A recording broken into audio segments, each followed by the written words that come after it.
Welcome to Raw Sports Takes here with Miguel Sanchez. Today's December 5th, 2024. As we like to do, usually Fridays I do this. I like to do the NFL picks.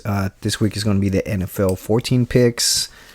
Just to go along, 14 picks. Didn't do it last week. So far, I am, as the weeks I have picked, it's been 88 and 44, which is not bad. As usually what your analysts 0.60% of accuracy pick, so it's nothing really to brag about, but it's something.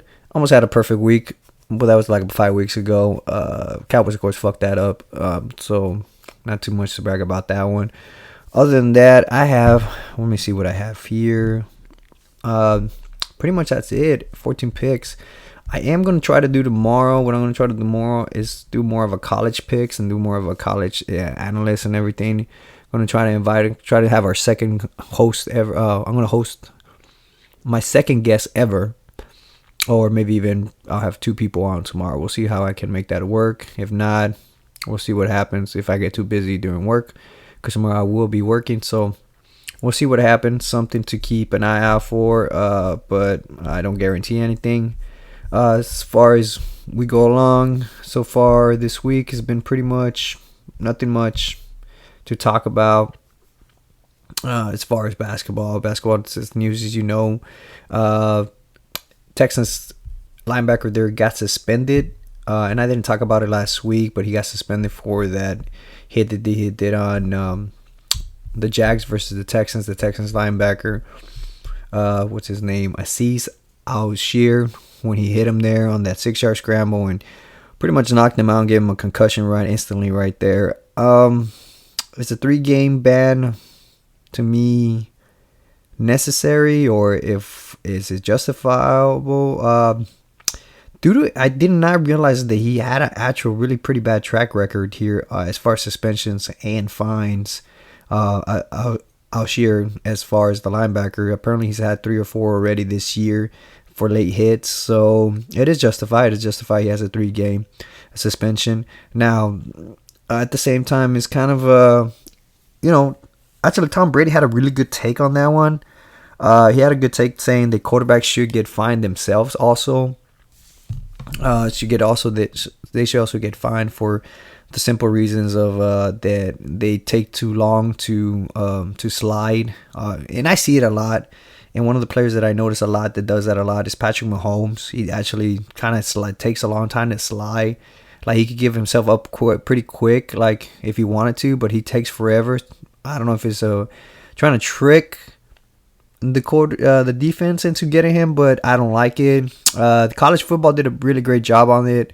When they had, I think it was Kenny Pickett when he was playing with Pittsburgh, we did that fake slide, and then he got up and took off. That was pretty cool. But what I like about college is they fix that right away. No more of that crap. So that was good for them. You cannot fake a slide anymore. So, I mean, sometimes they get it right, Sometimes you get it right. Congrats. And that's what I said for college football. Besides, of course, booing all the players and not paying them until recently. So, yeah, he had a pretty good take, Tom Brady, and talking about that, saying that the quarterback should also get fined. It should just not be just the defense that gets punished for a late hit like that. And at the end of the day, I know it was a bad hit and it looked terribly live, but in reality, I kind of got to defend the defender a little bit on this one. It's not fair. Like I said, sometimes they take a long time to slide and give themselves up. And it is a violent game. At the end of the day, this is a violent game. There's going to be some violent injuries. There's going to be some violent hits, and that's just part of the sport. I mean, if you don't want that in the sport, then you shouldn't be watching football. Then people should not be wearing helmets. But it's kind of crazy to think about that you're not going to have a violent collision when somebody's wearing a damn helmet and pads in the game. But that's just my thought on that. So we had those news. They got the suspension there. I think it's justified just because I say his track record. He had quite a bit of fines there on it. I don't know what's going to happen with Trevor Lawrence. As I said, he is a mystery. He has all the tools. He has everything that you can want in a quarterback: size, athleticism, arm strength, everything. But it's just not clicking there. I don't know if it's part of the coach that's there, which is kind of blows my mind because we are talking about a Super Bowl winning coach won a Super Bowl with the Eagles with a no-name quarterback and Nick Foles, and then he just can't make it happen with this kind of talent.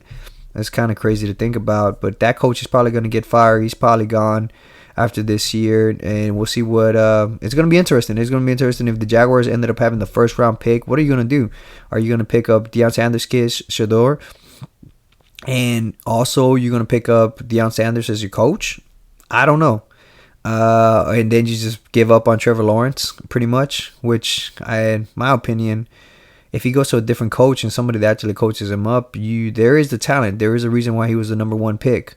But I don't know what you do with that. I don't know if you want to do anything in that sense, or we'll see what happens. Other interesting little side notes here. Spurs did play about 2 nights ago. They played against I'm trying to think about the top of my head right now. They played the Phoenix Suns without Kevin Durant. Kevin Durant got here, there, got rolled an ankle. He didn't play the second half. And this is what I hate about basketball. And this is going to be, I know a lot of people are going to pretty much boo me on this one. But I think Stephen Curry has ruined basketball. In a sense that before Steph Curry, if you used to be a big man, you used to get down on the block and dominate like Shaq and really dunk the ball and pretty much impose your will and your height and your speed. Well, not speed, but your height and your weight on people. And then if you were a guard, you kind of slashed to the basket, made some layups, and really the pick and roll was really the big thing back in the day also. If you didn't throw down to the post. And then the point guard distribute the ball. That's what they do. But then, and it was a beautiful game to watch. It was a beautiful game to watch, and as in a sense that you actually watch some exciting plays. Now you're watching and then Steph Curry came around, and he just, let's be real, the guy can't defend to save his fucking life. Like, if he came around and he just started doing just started shooting, and he is a great shooter. He's probably the most pure shooter there is in the NBA, or in the history of the NBA. But then everybody thought that they can, and he won some championships just because that team was pretty stacked and good on defense. I mean, Draymond Green, as much as I don't like him, his attitude and kicking people in the nuts all the time, that kind of crap. At the end of the day, he's a good defender, and he has a very smart basketball IQ. And then you had Klay Thompson before the injury. Klay Thompson was, in my opinion, before the injury, was better than Steph Curry overall as an NBA player, because you couldn't attack Klay Thompson like you would Steph Curry. Like, I never understood why nobody attacks Steph Curry and make him work on defense. Compared to Klay Thompson was a stopper. He was a good defender. I think he made even all defensive team at one point. They got injury, and of course he was never the same after that. But they won a championship because of the good coaching. They had a good core there, and they had good role players. Iguodala was a really good player there for them. And then people thought they could win championships doing that now. So they thought, fuck it, I'll shoot threes too. I'll fucking start bombing it from everywhere. And now he's getting to the point where even with the Spurs, you got a 7'5" guy that's shooting three-pointers, he's averaging about 9 3-pointers a game now, which is kind of crazy. He went 0 for 6 in the first half there with the Spurs.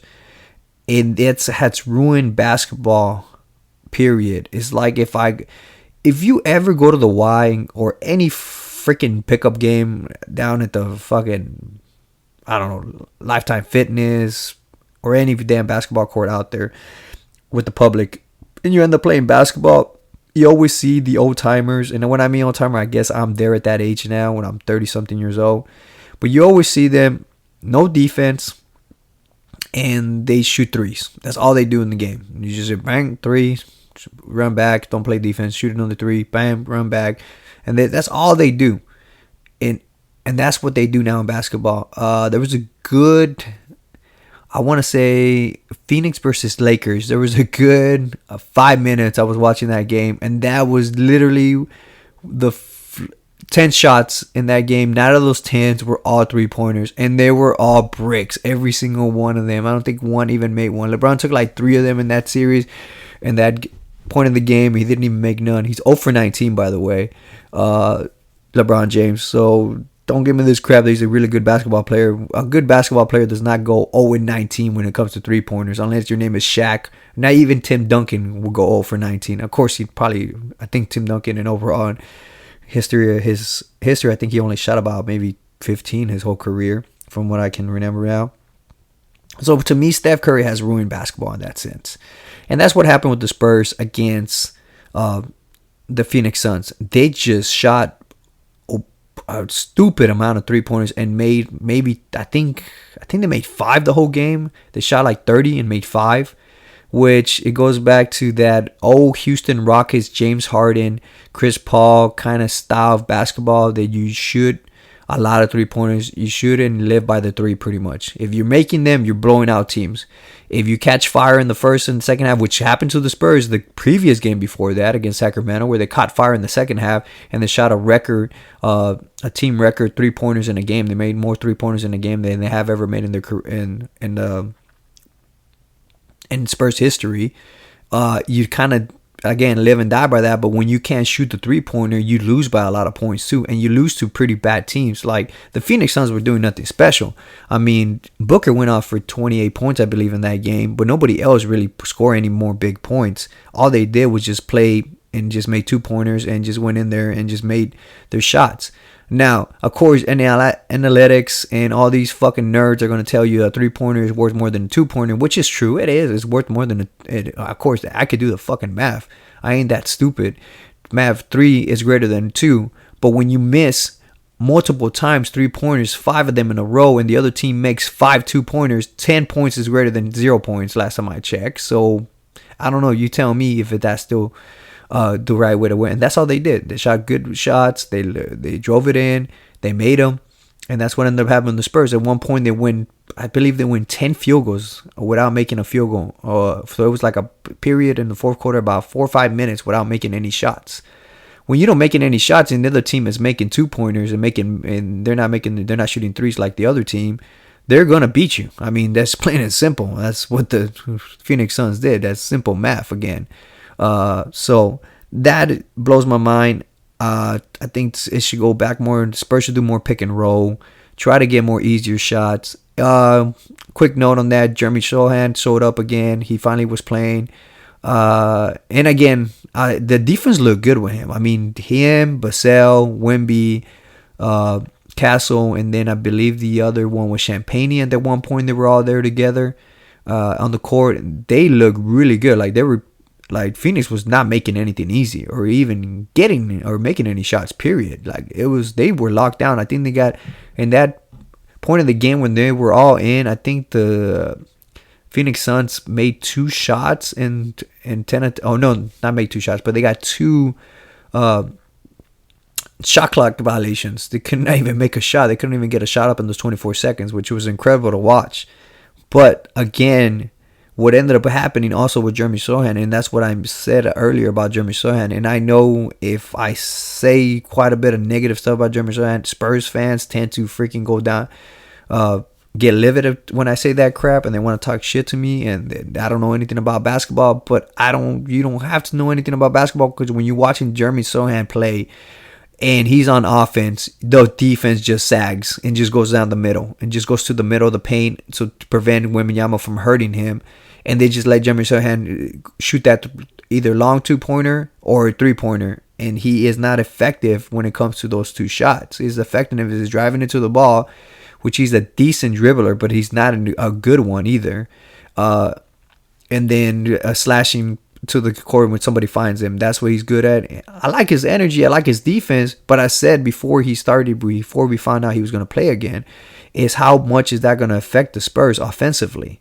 Defensively, yes, they will get better, but offensively, this is where they're hurting. And I don't think right now at this point they need more defense per se. They need more offense. That's what's really hurting them. They were definitely outscored in that game.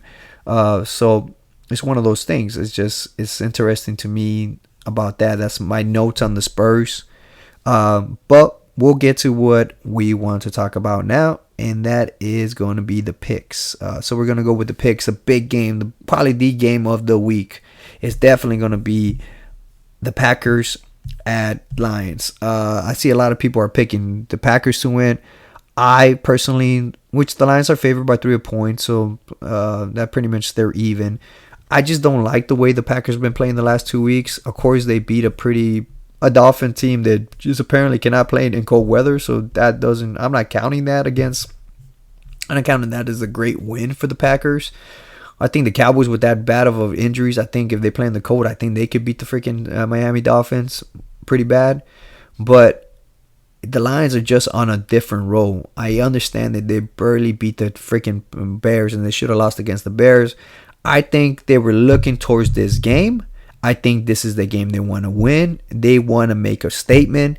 And Dan Campbell, he really, he remembers shit. He remembers how bad the Packers will beat the Lions. And he's pretty angry about it. And I think he still has that underdog mentality when it comes to the Packers. As far as Josh Jacobs, we'll see what happens. If Josh Jacobs plays, I think it's a closer game. But if he is not be able to be effective, then I think that definitely, I think the Lions will win by a touchdown or two. I definitely think the Lions are a better team. They're playing better, and I think they overlooked the Bears last week, and they're really going to try to beat the shit out of the Packers this game.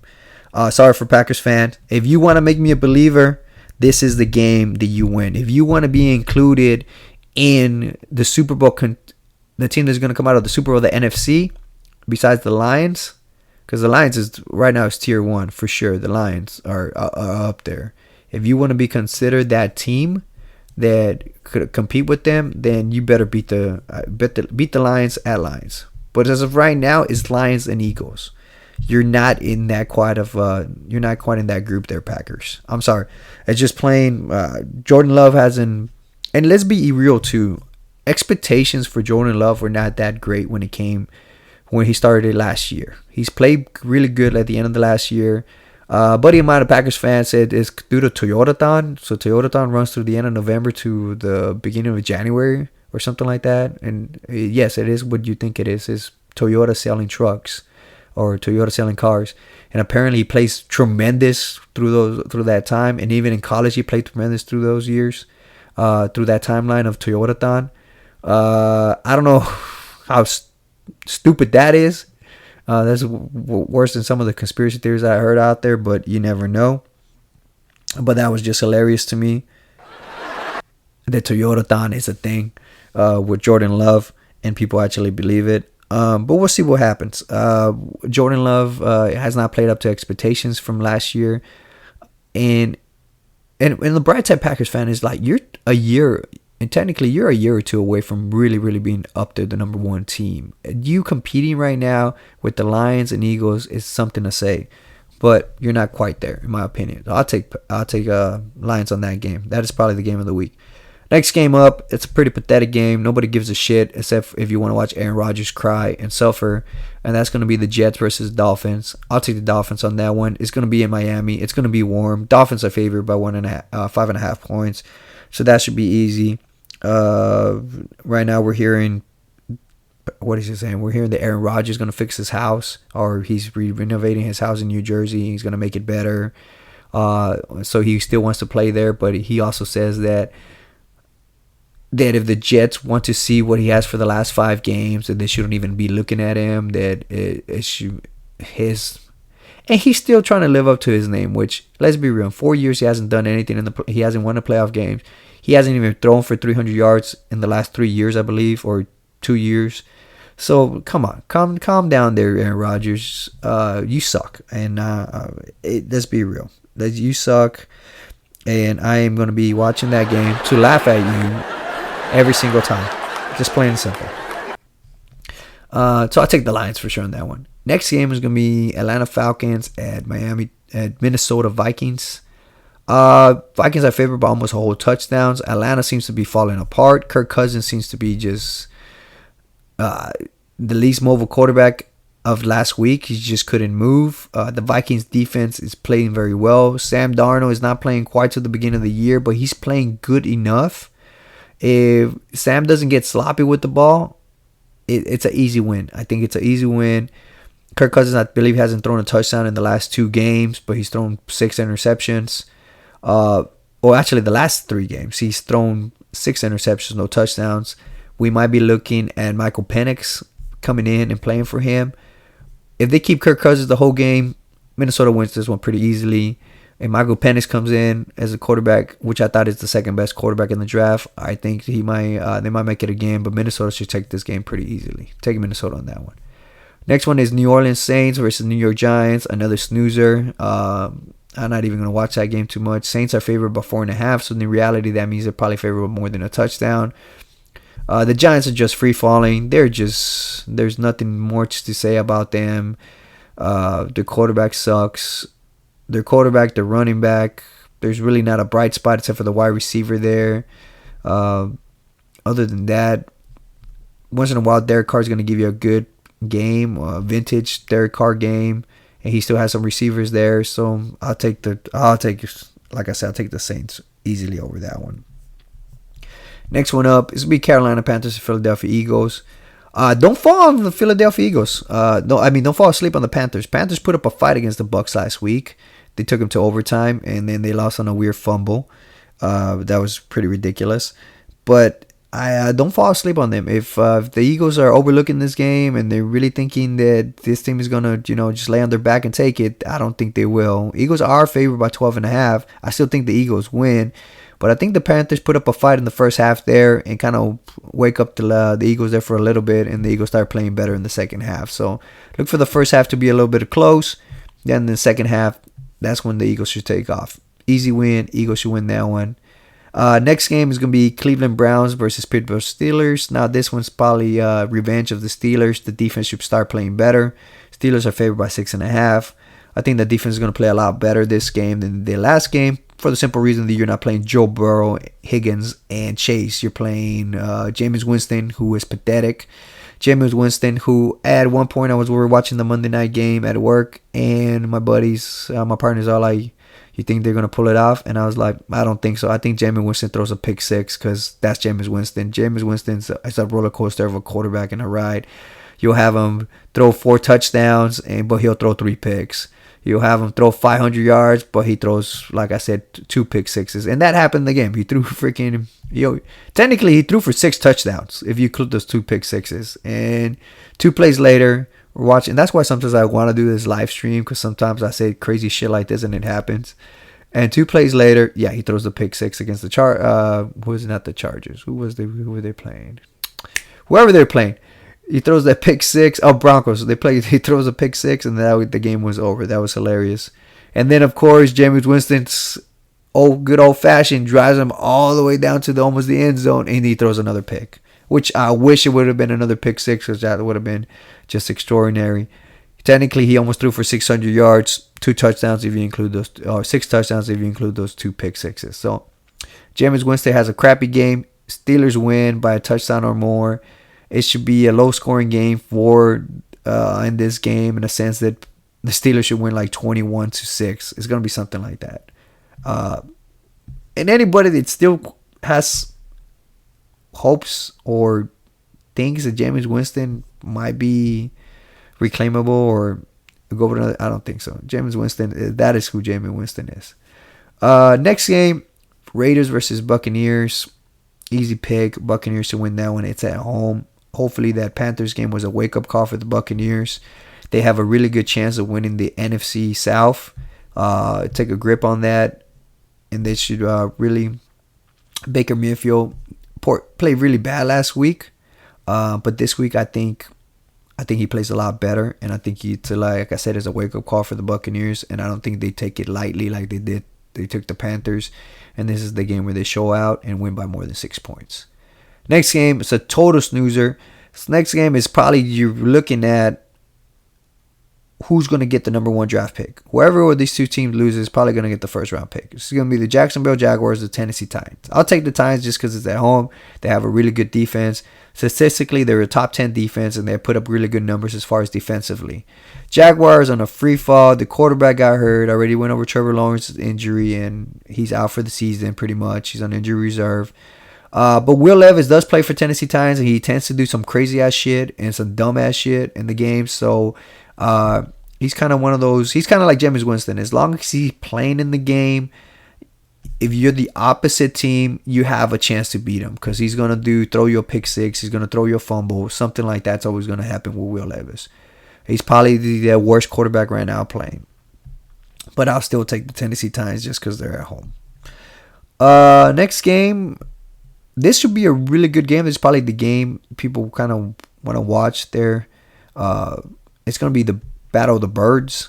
Seattle Seahawks and Arizona Cardinals. This is going to be pretty much for the lead of the NFC West. Whoever wins this game is probably going to win the NFC West. It looks like the Cardinals are coming kind of down, and they're kind of not playing as great as they were before. Geno Smith has become, he's playing very well there towards the end, and showing something. And he does have really good receivers. Jackson Smith is a really good receiver. DK Metcalf is a really, really good receiver. And that defense is getting back players that were on injury. So that defensive line should put some pressure on Kyle Murray. I'll take the Seattle. I want to take the Arizona Cardinals just because they're playing at home. I really, really, really do. But the more I look at this and the more I think about it, I'm going to take Seattle. Seattle should win this one. It's going to be a close one. It's going to come down who has the ball last. If Geno Smith has the ball last, he's going to win it. He's become a really good player there at the last 2 minutes, and he's really, really taken off. I think he ranked second among QBs in pass yards, pass TDs, rush yards in the last 2 minutes of the game. So that just lets you to believe he's a really good quarterback when it comes to that. And I think he is. And I think he'll come down to him having the ball at the end, and he'll drive him down. They'll kick a field goal for the win, and they'll win.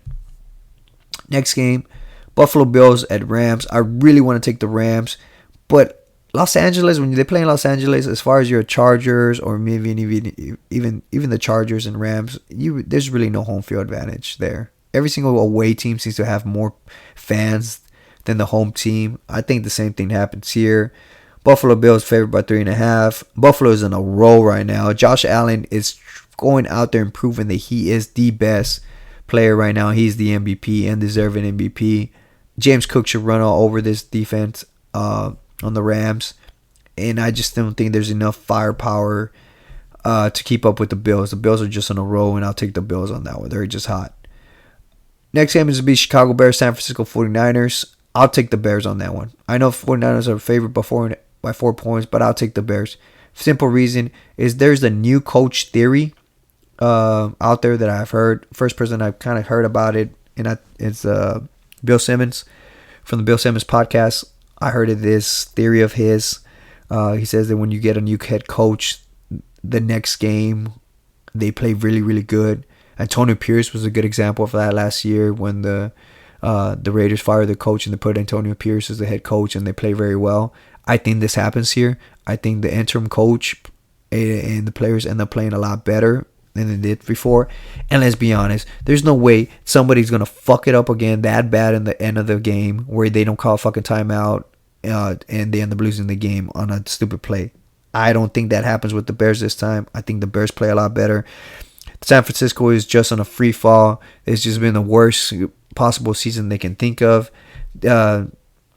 What's his face is injured, the running back there for the 49ers, so it's gonna depend on Brock Purdy. How far can Brock Purdy take this team? And we have learned in this year at least alone that he's just not quite there. They also might be down with Nick Bosa. Nick Bosa might not be playing in this game, so that defense is not going to be that potent. And I think, like I said, the new coach theory, I'll take the Bears in the upset on that one. Yeah, I'll take the Bears. If you notice that too, I'm also playing with sound effects. Somebody said that I should have sound effects. So if there's some stupid ones, I'm sorry. And I am apologizing again, bro. Next game is going to be the second game of the week, and that is the Chargers versus Kansas City Chiefs. Everybody's picking the Chiefs, but fuck the Chiefs. I don't give a shit if they're the devil themselves, Patrick Mahomes. I'll take the Chargers. I think the Chargers are the better team. I think the Chargers defense is as good as the Chiefs defense, but their offense is quite a little bit smidge better.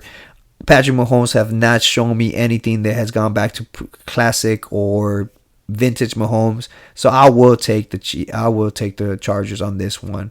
The loss of J.K. Dobbins is going to be huge in the sense that they're not going to be able to run the ball as well as I want him to run the ball, but they still got some pretty good running backs, and they still have Justin Herbert. Justin Herbert does play very well. He's been playing very good. He has not turned over the ball, so we should be looking at this game a close game, but I still will take the Chargers. Kansas City luck or devil, whatever the hell they did a deal with the devil, or they're hanging out with Krampus.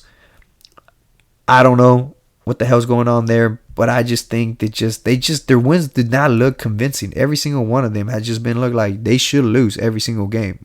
They should technically not be 11-1. They should be at most 7-4, maybe even 6-5. But I don't know. They, like I said, they got really good luck, but this luck runs out with a well-coached team like the Chargers and Justin Herbert at quarterback. I'll take the upset, Justin Herbert. Chiefs are favored by 4, by the way.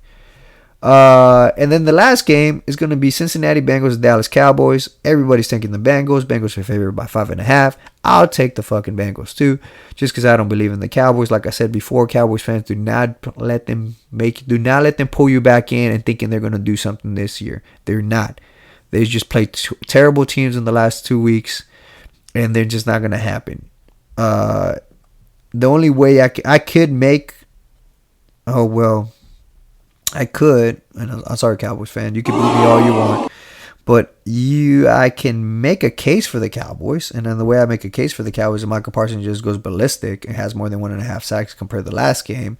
The defense plays a lot better, and just be able to help the Bengals win 20 points, 25 points in that kind of sense.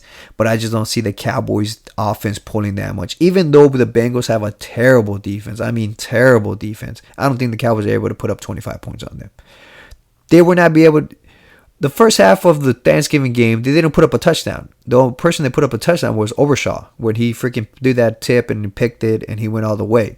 Unless the defense scores 2 touchdowns in this game and the special team scores another one, this offense is not going to score 25 points. Bengals are going to score over 25 points. That's just because Joe Burrow and his 2 wide receivers are just, if the Bengals were any kind of positive regular season and they were winning and they were not 4-8 and maybe even even 9 right now 9-3, 9-4. Well, no, maybe not that. 7 and what is it? They had 12 win. So if they were even 7-5 or maybe even 500, Joe Burrow would be considered an MVP. He has that good of a season. He is number 1 in passing yards. He's number 1 in touchdowns. He's a 10 for 1 touchdown to interception ratio. But it seems like they just cannot. Their defense can't do anything. And that's the sad part about it. I wish he would play better. You know, I'm a big fan. Joe Burrow, if you're watching last game, against the Steelers, you saw that he just throws nice. He's just nice to watch. He's nice. The ball gets out of his hand. He knows how to read. He did a jump pass. It was good to see him. But I still take the Bengals on this game, just because, like I said, even with Cooper Rush, which, by the way, he's the second most winning percentage as far as Cowboys minimum 10 games. I know it's like a fucking made up stat like every other stat, but minimum 10 games, he has the second most winning percentage behind Roger Staubach. Even with Cooper Rush, even CeeDee Lamb plays. I know Brandon Cook is back. It seems like they found something finally with Rico Dow, and for the love of God, please cut Ezekiel Elliott already. I just don't see them scoring more than 25 points. Like I said, I don't think that offense puts up more than 2 touchdowns unless the defense puts up another 2 and then the special teams puts up 1. That's the only way they win this game. And it is a Jerry World, which they only have 1 win so far the whole season. In the other games, they've been blown out by more than 25 points each game. So I'll take the Bengals. I'll take Joe Burrow. And that's it. That's all my picks there. Thank you for listening again.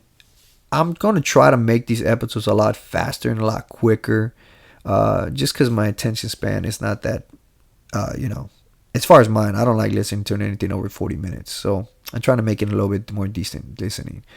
Other than that, if I'm able to get an episode tomorrow in, it'll be just college. It's going to be just a college episode. It's going to be with my college expert. I'm going to have a guest with me. It's going to be Raul. I know he's been dying to get on the podcast, so we'll have him on the podcast.